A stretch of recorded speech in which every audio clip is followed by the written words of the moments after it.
क्या फीफा भी आईसीसी की डगर पे चल पड़ा है, या अभी जो है ना जिसे कहते हैं कि पर्दा चाक हुआ है? और जिस तरह से फीफा के ये क्वार्टर फाइनल्स का मरहला, उससे पहले प्री क्वार्टर फाइनल के मरहले के अंदर जो है मिस्र के साथ जो हुआ है, इससे पहले जो ट्रंप की कॉल आई है, फीफा का जो सदर है, क्या वो भी जेशा बन के रह गया है? क्या इंडियन डगर के ऊपर जो है अब फीफा को भी चलाया जाएगा?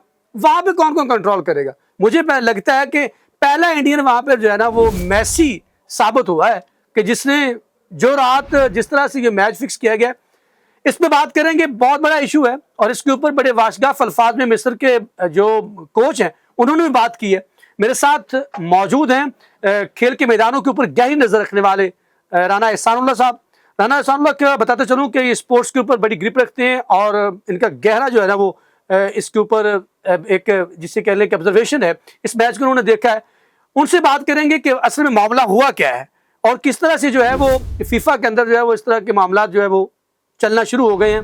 क्या ये अभी से हैं या इससे पहले भी थे? लेकिन आगे बढ़ने से पहले आपसे दरखास्त है, अगर आपने चैनल को सब्सक्राइब नहीं किया तो चैनल को सब्सक्राइब कर लीजिए और बेल आइकन को दबा लीजिए ताकि हमारी आने वाली हर वीडियो आप तक बर वक्त पहुंच सके। हमारे फेसबुक पेज को फॉलो कीजिएगा, यहाँ पर आपको बहुत सी इनसाइड स्टोरीज भी मिलेंगी।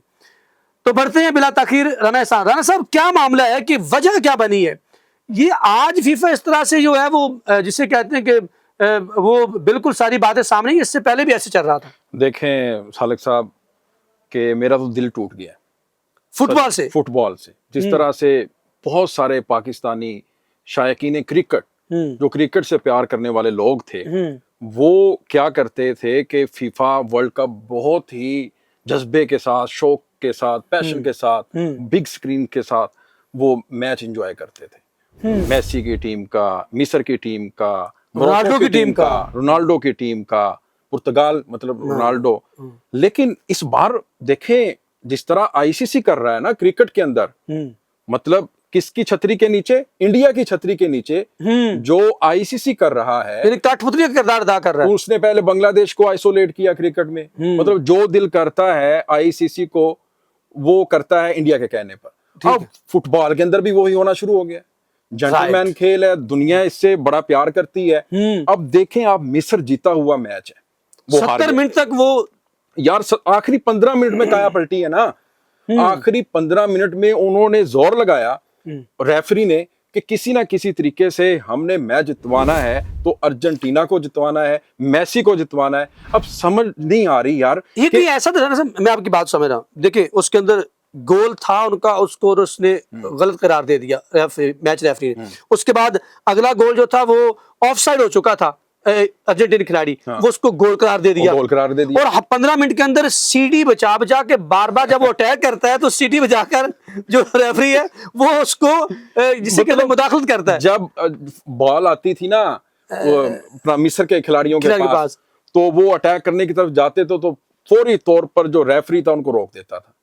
मतलब वो कहता था कि बॉल जाए अर्जेंटीना के पास। और आखिरी 20-15 मिनट में पूरा जोर लगाया फीफा ने, उसके रेफरी ने, पूरी मैनेजमेंट ने, किसी ना किसी तरीके से हमने ये मैच नहीं जीतने देना मिस्र को। उसके पीछे सारिक साहब एक और वजह भी है। क्या वजह? वो आप नाजरीन को जरूर बताइएगा। जी बताएं। लेकिन मेरी समझ के मुताबिक वो ये है कि मिस्र सपोर्ट कर रहा था फलस्तीन को। अच्छा, ये उस तरफ भी है जी। क्यों? देखें जो मिस्री कोच है ना, इजिप्ट के जो कोच है हसान हसम इस करके उसका नाम है। हाँ बिल्कुल। तो वो प्रेस कॉन्फ्रेंस भी उन्होंने की है। उन्होंने कहा देखें हमारे साथ ज्यादती हुई है, नाइंसाफी हुई है। बिल्कुल। हाँ, तो फिर उन्होंने ये भी कहा है कि देखें ये जिस तरह से फीफा के मैचेस होते हैं ना उसके रूल्स के मुताबिक उस तरह हमें ट्रीट नहीं किया गया। वो जब वो पोस्ट मैच बातचीत होती है, मिस्री खिलाड़ी बाद में आता है, आकर कहता है कि नो फेयर वो कह रहा था ना। और कुछ वो भी वीडियो बड़ी वायरल हुई है वीडियो। तो वो तो सबको पता है। अब पूरी दुनिया इसके ऊपर सवाल उठा रही है। अच्छा, जितने तज्जिया निगार बाकी भी हैं दुनिया के फुटबॉल एक्सपर्ट जो हैं वो इसके ऊपर बात कर रहे हैं। मेरी सुबह जब जो शायकीन हमारे पाकिस्तान में बड़े दिलदादा हैं जो फैन है वो आते कहते हैं यार धक्के ना करवा देता है। और मुझे एक समझ और भी आती है एहसान, ये समझ आ रही है कि जैसे इंडिया और पाकिस्तान को या इंडिया को इन रखना चाहता है कि ताकि रेवेन्यू ज्यादा से ज्यादा इकट्ठा हो। बस यही बात है। मेसी का मुझे लग रहा है यही सीन अर्जेंटीना की टीम कल पूरी तरह से नॉकआउट करके रख दिया था और फिर एंट्री हुई है जिसे कहते हैं कि फीफा की, हाँ। और फिर उसने आके आखिरी 15 मिनट के अंदर पूरा फीफा खेला है जी। अगेंस्ट मिस्र। एक और भी लॉबी है ना, अब आप देखें कि ईरान को पहले किस तरह से निकाला गया, हाँ राइट, ठीक है ना। तो फिर वो अमेरिकन एक ऑफिशियल्स अपना स्टेटमेंट दे रहे थे कि जिस दिन ये ईरान नाइंसाफी उसके साथ हुई है, ज्यादती हुई है फीफा के अंदर, तो वो कह रहे हैं जिस दिन ईरान बाहर हुआ है ना फीफा वर्ल्ड कप से, हमने सेलिब्रेट किया है। मतलब ये कौन कह रहा है? ये डिफेंस का उसका ऑफिशियल कह रहा है, अमेरिकन। तो मतलब वो मुस्लिम कंट्रीज जितने भी पार्टिसिपेट कर रहे हैं, खेल रहे हैं ये फीफा वर्ल्ड कप, उससे खौफजदा है। इसका मतलब अब पीछे रह गई मोरक्को। अब देखें मराकश से भी वो बहुत ज्यादा खौफजदा है। मिस्र का ये था कि मोहम्मद सलाह जैसे स्टार मौजूद थे, तो वो किसी भी वक्त वो मैच। अच्छा, आपकी बात को शायद मैं मुदाखलत कर रहा हूँ, वेरी सॉरी।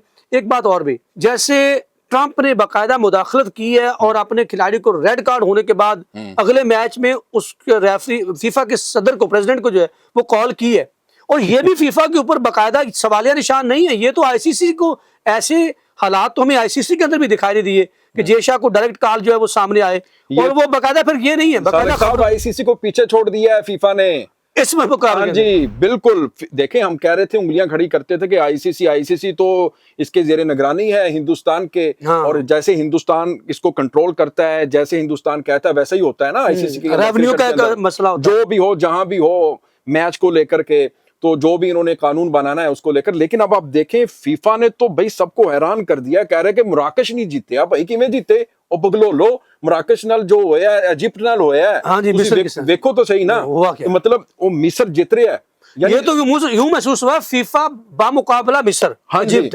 यानी अर्जेंटाइन बामुकाबला जो मिस्र था उसमें तो नॉकआउट कर दिया था। बिल्कुल बिल्कुल इसी तरह एक तरफ पूरी की पूरी मैनेजमेंट थी, फीफा था, और एक तरफ थी मिस्र की टीम। लेकिन मिस्र वालों ने मैच तो नहीं जीता, दिल जीत ली है। ये बड़ी आपने मेरे मुंह की बात निकाल ली है, लेकिन उन्होंने दिल जीते हैं। और जो दिल असल में जीतना ही होता है ना, अब पूरी दुनिया में ट्रेंड बन रहा है, जहां जाएं जहां देखें, आप फेसबुक उठाकर देख लें, सोशल मीडिया का कोई भी प्लेटफॉर्म आप सालिक साहब उठाकर देखें, मिस्र ट्रेंडिंग में चल रहा है। और हसाम हसन उनके जो कोच हैं वो ट्रेंडिंग में वो एहतिजाज के तौर पर जो मुस्ताफी हुए, आपको पता है, उन्होंने जो रिजाइन कर दिया। उसका मतलब ये नहीं कि उसने अपनी टीम की परफॉर्मेंस के ऊपर, उसने कहा मेरे खिलाड़ी बड़ी बहादुरी से खेलते हैं और मैं इनकी तारीफ करता हूं। देखें मेसी जैसा स्टार, उसके ऊपर भी उंगलियां उठना शुरू हो गई कि भाई ये क्या हो रहा है। मतलब मेसी इतना बड़ा स्टार है, अर्जेंटीना अगर अब वर्ल्ड कप जीतती है तो लोग कहेंगे ना कि यार आपने तो जिस तरह से मिस्र को बाहर किया है, आप तो अहल ही नहीं हो। अच्छा, मैं और एक और चीज देखें आप, ये चीज पे ना आप तो निगाह ज्यादा है, तीनों जो आपके है ना अपना मेजबान टीमें, कनाडा, मैक्सिको, अमेरिका बाहर हो गई। बाहर होना ही था उन्होंने। अब लैटिन अमेरिका की टीम को एंड करने के लिए वो ट्रंप साहब फोन कर रहे हैं और रेड कार्ड वापस लो। ओ भाई ये आपके घर की टीम थोड़ी है, वापस ना लो, बल्कि यूं करो कि उसको अगले, जब रेड कार्ड होता है अगला फीफा का टूर्नामेंट है, आपके घर का टूर्नामेंट नहीं है। मुझे लग रहा है ये ट्रंप का टूर्नामेंट जो भी है। आखिर में मैं जो बात करना चाहता हूँ सालिक साहब, वो ये है कि भाई साहब दिल जीत लिए हैं फीफा मिस्रियों ने, और इस वर्ल्ड कप के अंदर जो मिस्र के कोच ने सेलिब्रेशन की है, उसका फलस्तीन का फ्लैग लेकर उन्होंने लहराया है जाकर पूरे मैदान में, और उन्होंने सॉलिडेरिटी का मुजाहरा किया ना। असल में उन्होंने बताया कि भाई हम खड़े हैं अपने फलस्तीनी भाइयों के साथ। ठीक नाज़रीन, आपने ये सारी कहानी सुनी और इसमें आप क्या राय रखते हैं? क्या फीफा यहाँ पर बाइस्ड दिखाई नहीं दिया? क्या उसने अमेरिका इसके अंदर इन्वॉल्व नहीं दिखाई दिया इस पूरे वर्ल्ड कप के अंदर? आप इस मैच को और इस पूरे फैसलों को किस नजर से देखते हैं? कमेंट सेक्शन आपके लिए, वहां जाके अपने ख्यालात के साथ जी भर के कीजिएगा। हमें रहेगा आपके फीडबैक का इंतजार। अब तक के इतना ही। अगर जिंदगी ने साथ दिया तो नए व्लॉग में नई अपडेट के साथ आपके साथ मुलाकात होगी। तब तक के लिए मुझे अखलाक सालिक और मेरे को होस्ट जनाब राना एहसान साहब को दीजिए इजाजत। अल्लाह निगहबान।